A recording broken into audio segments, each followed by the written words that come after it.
Oke, pertama-tama yang kita lakukan adalah pastikan MSI Afterburner dan RTSS sudah terinstall dengan benar ya. Seperti dalam laptop saya ini sudah terinstall MSI Afterburner versi 463 beta 1 dan RTSS versi 730 beta 6 ya. Jadi ini adalah versi terbaru pada saat video ini dibuat. Oke, selanjutnya adalah dengan membuka sebuah game ya.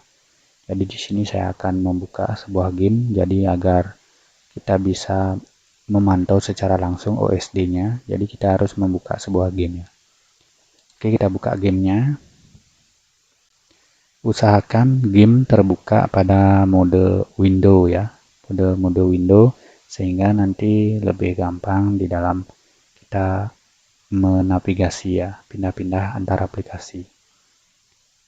Jadi ini gamenya sudah terbuka dan tampilan MSI Afterburner secara default adalah seperti pada video ya, seperti pada layar. Jadi tampilannya itu gimana ya? Tampilannya itu kurang rapi dan warnanya itu warna-warna yang tidak terlalu cerah ya. Jadi pada video kali ini kita akan merubah tampilan ya, tampilan dari MSI Afterburner ini agar lebih rapi, enak dilihat dan lebih cerah ya warnanya. Oke. Pertama-tama kita akan buka dulu terlebih dahulu RTSS ya. Riva Tuner Statistik Server. Nah, jadi pada RTSS ini pertama-tama dalam rangka merapikan OSD ini yang perlu kita setting adalah posisi OSD dan juga tampilan OSD ya. Jadi di sini kita bisa ubah font ya, font. Cara merubah font adalah dengan cara mengklik raster 3D. Kemudian di sini ada sejumlah font yang bisa teman-teman pilih. Misalnya kita ubah menjadi stencil gitu misalnya. Klik OK, maka font tampilan dari OSD akan berubah menjadi seperti itu ya, seperti pada layar. Misalnya ubah menjadi fontnya Taoma itu. Oke, kita akan kembalikan saja fontnya ke Unispace. Di sini juga bisa kita ubah font stylenya bold dan bold atau mau standar. Kemudian dia size daripada OSD-nya. Untuk merubah warna daripada OSD ini kita nanti akan lakukan di settingan MSI Afterburner, bukan di RTSS ya. Memang di sini ada on screen display palette, ini hanya untuk mengubah di sini saja ya, pada tampilan ini saja. Misalnya ini kita ubah menjadi merah, maka dia akan berubah di sini saja, sedangkan di OSD tidak berubah. Oke, ini kita kembalikan dulu. Kemudian di sini juga kita bisa ubah besar kecilnya OSD ya. Tinggal kita menggeser on screen display zoom ini ke kiri dan ke kanan. Untuk membesarkan kita geser ke kanan, seperti itu. Untuk mengecilkan kita geser ke kiri. Kita kembalikan ke posisi semula. Kemudian di sini juga kita bisa mengubah posisi OSD dengan mengklik ujung-ujung daripada kotak abu-abu ini ya. Misalnya mau di kanan atas, kita klik kanan atas. Mau di kanan bawah dan kiri bawah, kiri atas, ya, seperti itu. Kemudian saya di sini akan memposisikan di kanan atas. Ya. Kemudian teman-teman juga bisa memilih posisi OSD ini ke tempat lain dengan cara menggeser angka 60 ini ya. Geser, mau ke tengah, ke bawah, mau dimanapun di dalam game ya. Kalau teman-teman ingin lebih jauh menggeser ya, silakan teman-teman klik 2 kali pada daerah abu-abu ini, maka akan muncul jendela besar. Jadi ini teman-teman bisa geser kemanapun, misalnya di tengah, di sini misalnya, maka dia akan tampil di tengah-tengah, misalnya di tengah-tengah sini. Jadi teman-teman bebas menempatkan OSD dimanapun dengan cara mengklik 2 kali area abu-abu. Oke, saya akan tempatkan di sini saja ya. Seperti itu. Kemudian pada RTSS ini kita juga bisa menambahkan background pada OSD dengan cara merubah posisi on screen display field ini menjadi on, seperti itu. Nah, jadi dalam OSD akan terlihat ada bayangan hitam di belakangnya ya. Jadi ini berguna sekali agar tampilan OSD lebih jelas pada berbagai macam scene di dalam game. Seperti itu. Jadi tampilannya lebih jelas karena ada backgroundnya. Untuk menghidupkan dan mematikan background ini tinggal on off-kan saja on screen display field ya. Jadi pada RTSS seperti itu ya settingan untuk mengubah tampilannya. Sekarang kita beralih ke MSI Afterburner. Nah, pada MSI Afterburner ini untuk membuka settingan kita buka dengan cara mengklik tombol preview. Ini ya sudah muncul propertinya ya. Lalu pada general ini saya tidak melakukan banyak perubahan ya. Kemudian untuk merubah skin, teman-teman bisa masuk ke tab yang paling kanan yaitu user interface. Lalu pilih skin pada bagian ini ya. Ini ada banyak sekali skin yang bisa teman-teman gunakan ya. Seperti itu. Dan pada video kali ini saya akan menggunakan skin yang ini. Ya, yang ini. Kemudian kita akan mulai merubah tampilan OSD ya. Kita akan masuk ke tab monitoring. Nah, pada tab monitoring inilah kita akan mengubah tampilan daripada OSD ya. Seperti nama-nama hardware-nya, CPU, itu kita akan ganti namanya. Kemudian posisinya, kemudian warna-warnanya ya. Pertama-tama kita akan pilih dulu apa-apa yang akan kita tampilkan di OSD. Jadi ini sudah terpilih ya, yang isi centang di depannya ini sudah terpilih yang tampil di OSD. Dan ini kebetulan saya juga menampilkan CPU temperatur pada tray icon ya. Jadi nanti temperatur CPU juga akan tampil di taskbar seperti ini, yang warna kuning ini. Nah, caranya adalah dengan cara pilih CPU temperatur, kemudian ke bawah centang show in tray icon, dan teman-teman bisa ubah warnanya di sini sesuai selera, misalnya warna hijau. Klik OK, kemudian apply. Di sini akan berwarna hijau dia. Jadi ini gunanya, walaupun kita tidak sedang bermain game, kita bisa melihat suhu dari prosesor ya. Nah, kembali lagi apa-apa yang ingin kita tampilkan di dalam OSD. Jadi ini CPU temperatur, CPU shake, CPU clock. Saya juga di sini akan menampilkan RAM, GPU temperatur, GPU 1 usage. Ini adalah MX150-nya ya. Dan ke bawah lagi GPU 2 usage saya tidak tampilkan karena ini UHD 620-nya. Kemudian GPU 1 memory usage, ini adalah VRAM ya. Itu akan saya tampilkan. Kemudian saya juga akan menampilkan CPU 1 sampai 8 ya. Untuk usage-nya ya.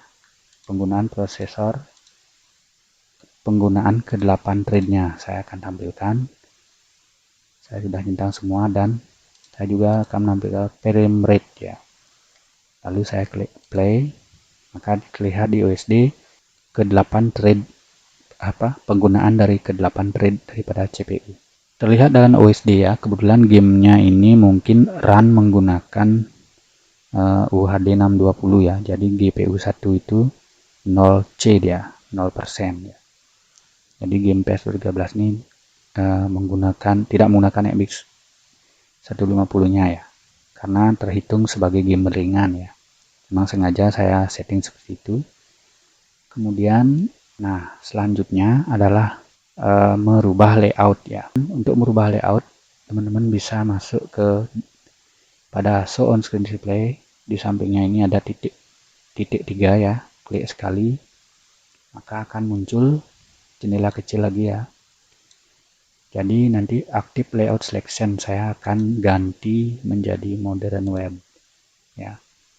Lalu saya klik apply. Nah, untuk tampilan modern web adalah seperti itu.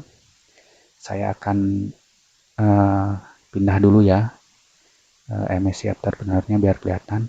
Jadi ini adalah tampilan modern web ya. Ini yang akan saya ubah-ubah. Sebelum mengubah ini, kita oke aja dulu. Kita akan mengubah nama ya, hampir lupa. Parameter yang ditampilkan ini, kita akan ubah namanya.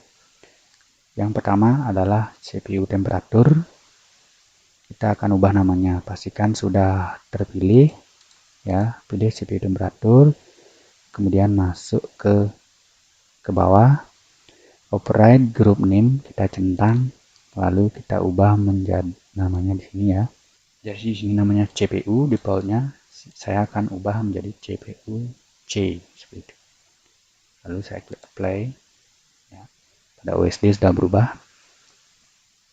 Kemudian CPU usage saya akan ubah namanya, sama caranya ya, pilih CPU usage, centang override group name, kemudian namanya ganti menjadi CPU persen ya. Jadi di USD sudah berubah. Jadi teman-teman silakan berkreasi sendiri ya namanya. Saya di sini akan mengubah namanya seperti itu. Kemudian pada CPU clock saya akan ubah namanya menjadi CPU CLK. Oke. Ya, ini CPU clock. Kemudian RAM usage ya, ini RAM. Saya akan ubah menjadi RAM ya. Di sini sudah RAM, play.